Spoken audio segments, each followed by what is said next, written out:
ज्ञान की कथा अत्यंत रहस्यमयी तथा कठिन। हम ये ज्ञान तुम्हें समाधि अवस्था में प्रदान करेंगे। इसे कहते हुए हमें तथा सुनते हुए तुम्हें रोमांच का अनुभव।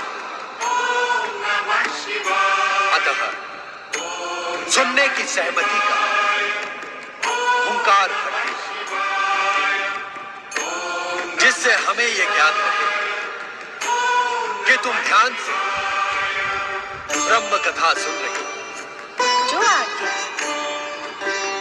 शक्ति स्वरूपा पार्वती, तुम्हें यह ज्ञात हो कि पूर्व काल में हमने अपने निर्गुण दिव्य तेज से पंचक्रोशी नगरी का निर्माण किया। इसी पंचक्रोशी नगरी में श्री हरि विष्णु पुरुष के रूप में प्रकट होकर हमारे पंचाक्षरी मंत्र का प्रणव सहित ब्रह्म ज्ञान की साधना करते हुए जप करते हैं। नमः शिवाय। हमारे इस पंचाक्षरी मंत्र की निरंतर जप से एक दिव्य ध्वनि का निर्माण, उस दिव्य ध्वनि से आनंद की लहरें उठने लगी। श्री हरि विष्णु का संपूर्ण शरीर इस आनंद लहरी का अनुभव करने लगा।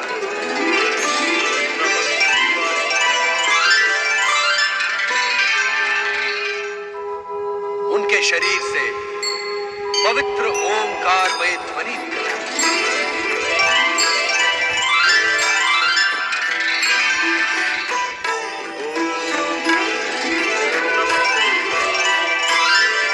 ये ओंकारमय ध्वनि इस बात का संकेत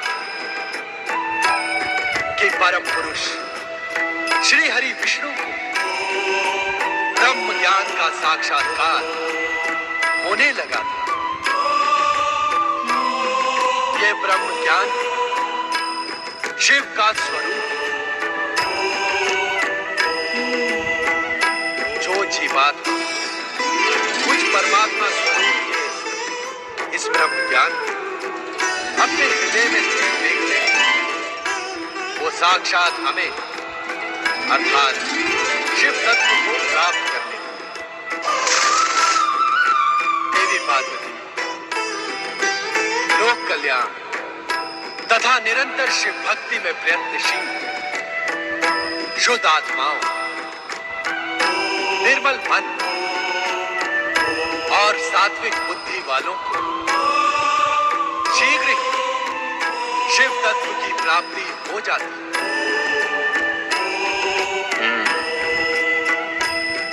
सृष्टि के कण कण में श्रद्धा और भावनाओं को आहत न कर तथा संपूर्ण संसार को शिव की रचना मानने वाली जीवात्माओं को शिव ज्ञान की प्राप्ति होती।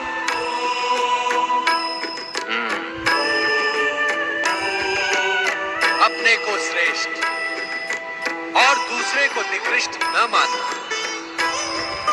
तप, जप और पवित्रता की ओर अग्रसर होने वालों के मार्ग में बाधक न बनने वाली अहंकार रहित जीवात्माओं को शिव भक्ति की प्राप्ति होती है।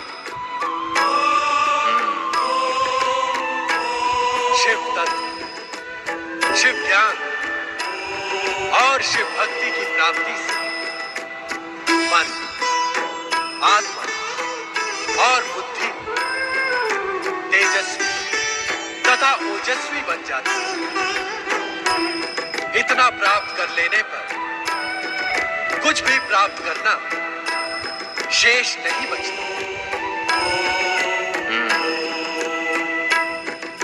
शिव तत्व, शिव ज्ञान और शिव भक्ति को प्राप्त करने का एकमात्र मार्ग है शिव चरणों में अपना जीवन समर्पित कर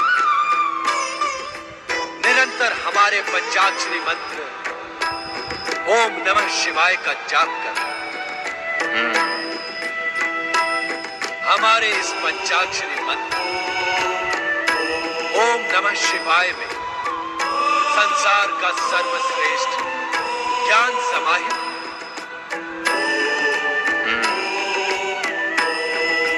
ओम अग्र पूजा को समर्पित त्रिदेवों का प्रतीक आदि स्वर शिव जीवन के कल्याण का स्वरूप है तथा उस कल्याण रूपी शिव स्वरूप नमन ब्रह्म रूपी शिव को प्राप्त करने का सर्वोत्तम उपाय यही ब्रह्म ज्ञान का सत्य है। यही शिव की सुंदर रचना है। मेरे द्वारा प्रकट सत्यम शिवम और सुंदरम से युक्त यह ब्रह्म ज्ञान उन्हीं महाभागों को प्राप्त होता है जो मेरे स्वरूप में अगाध श्रद्धा रखते हैं। मेरी आज्ञा अनुसार धर्म मार्ग पर चलने वाले प्राणी मेरी ही कृपा से मल एवं माया से मुक्त होकर मेरे परमानंद सच्चिदानंद स्वरूप में लीन हो जाते हैं। स्वयं मेरे द्वारा रचित एवं कहे गए इस दिव्य ज्ञान को प्राप्त ज्ञानी इस ज्ञान के प्रकाश रूपी अग्नि से अपने कर्म में शरीर को क्षण भर में जलाकर मेरी कृपा से कर्म बंधन से छुटकारा पाकर मोक्ष को प्राप्त कर लेते हैं।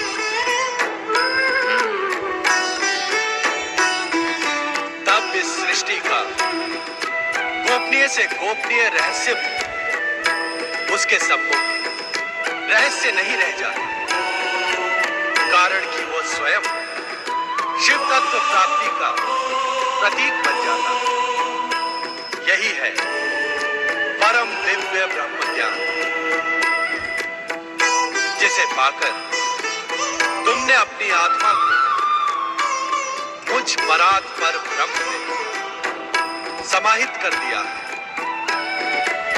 अब तुम स्वयं शिव तत्व शिव ज्ञान और शिव भक्ति की प्रतीक हो।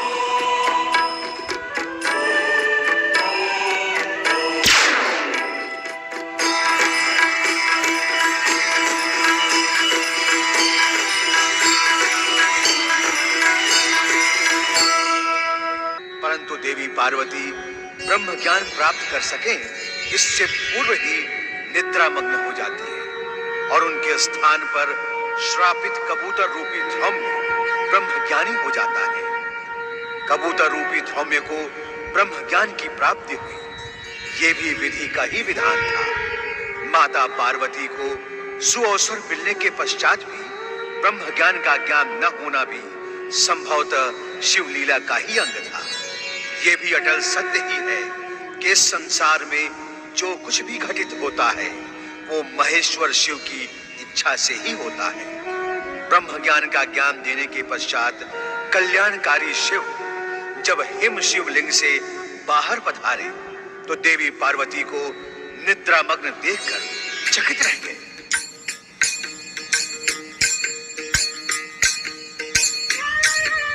तुम सो रही हो पार्वती, तुम अपनी निद्रा को रोक न सके।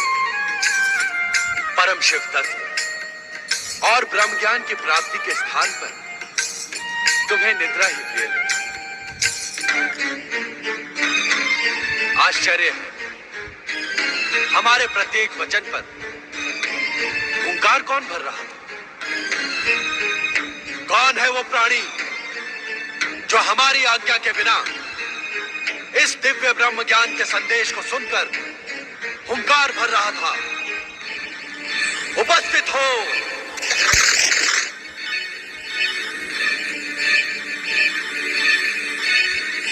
महादेव जी, आपकी आज्ञा के बिना तीनों लोकों में एक कण भी इधर से उधर नहीं होता।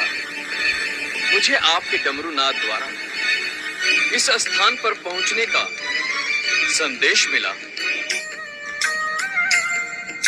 क्या आपकी इच्छा के बिना कपोत जैसा साधारण प्राणी इस भयानक शीत प्रदेश में एक क्षण में जीवित रह सकता है?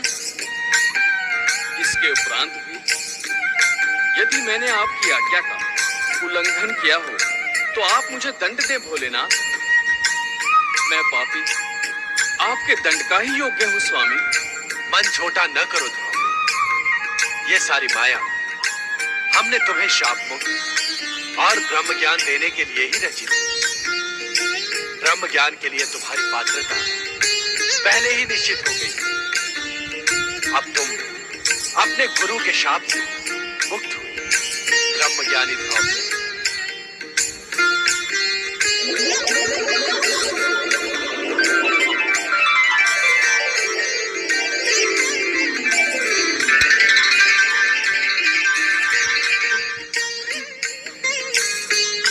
भोलेनाथ, भोलेनाथ, आप कृपा निधान है, दया के सागर हैं। शापग्रस्त धूम्र को कपोत योनि से मुक्ति देने के लिए आपने कितना कष्ट किया है। आप कैलाश से यहाँ आए। जय जय भोले भंडारी, जय शिव शंकर, जय जय शिव शंकर, जय जय शिव शंकर। ये मैं क्या देख रही हूँ? डमरूनाद के उपरांत भी इस गुफा में ये युवा ऋषि कैसे प्रकट हो गए? माता, मैं और ऋषि का शिष्य ध्रुव हूँ। भोलेनाथ की प्रेरणा से ही यहाँ उपस्थित हुआ हूँ। भोलेनाथ की प्रेरणा? हाँ माता, मैं शापग्रस्त ध्रुव कपोत बना आकाश में उड़ रहा था। तभी मुझे भोलेनाथ के डमरूनाद द्वारा इस स्थान पर पहुंचने का आदेश मिला। माता, आज भोलेनाथ की कृपा से मेरा पुनर्जन्म हुआ है। अन्यथा कपोत योनि से मुझे मुक्ति कौन प्रदान करता है? मैं समझ गई स्वामी। इन्हीं ध्रुव ऋषि को शाप मुक्त कर ब्रह्म ज्ञान का उपहार प्रदान करने के लिए ही आप मुझे इस पवित्र अमरनाथ गुफा में लेकर आए। किंतु मेरा दुर्भाग्य देखिए स्वामी, पाकर भी मैं उस दिव्य ज्ञान से वंचित रह गई। मेरी अभागी निद्रा। पश्चाताप न करो पार्वती। तुम्हारा निद्रा मग्न होना भी हमारी ही लीला का अंग था। ध्रुव ने अब तुम अपने गुरु के पास जाकर उनकी उद्विग्नता का शमन करो। हमारी आराधना करते हुए भी वे दुखी हैं। उनका मन अस्थिर है। तुम उन्हें दिव्य ब्रह्म ज्ञान प्रदान करो जो तुम्हें हमसे प्राप्त हुआ है। हाँ ध्रुव, एक शिष्य का अपने गुरु के प्रति यही कर्तव्य भी है। एवं संभवतः आने वाला भविष्य इस बात का साक्षी होगा कि तुमसे अधिक मूल्यवान गुरु दक्षिणा किसी भी शिष्य ने अपने गुरु को प्रदान नहीं की। जो आज्ञा माता। ध्रुव, हम तुम्हारे विनम्र स्वभाव और सदाचार से प्रसन्न होकर तुम्हें दिव्य शक्तियां भी प्रदान करेंगे।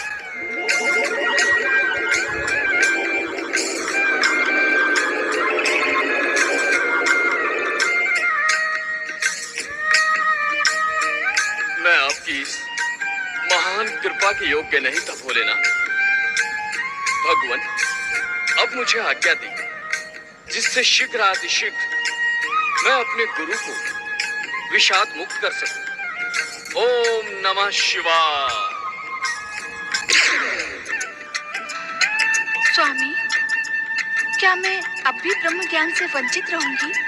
धैर्य रखो देवी, समय आने पर इस प्रश्न का उत्तर तुम्हें अवश्य मिल जाएगा। अपने मन की उद्विग्नता का तुम्हारे मन में जो प्रश्न जन्म ले रहे हैं, उनका निसंकोच उल्लेख करो। स्वामी, ये अमरनाथ गुफा आपके ब्रह्म ज्ञान प्रदान करने से ब्रह्म भूमि बन गई है। इसके शांत तथा आध्यात्मिक वातावरण ने मेरे मन को प्रफुल्लित कर दिया है। स्वामी, अब मेरा मन यहाँ से जाने को उत्सुक नहीं है।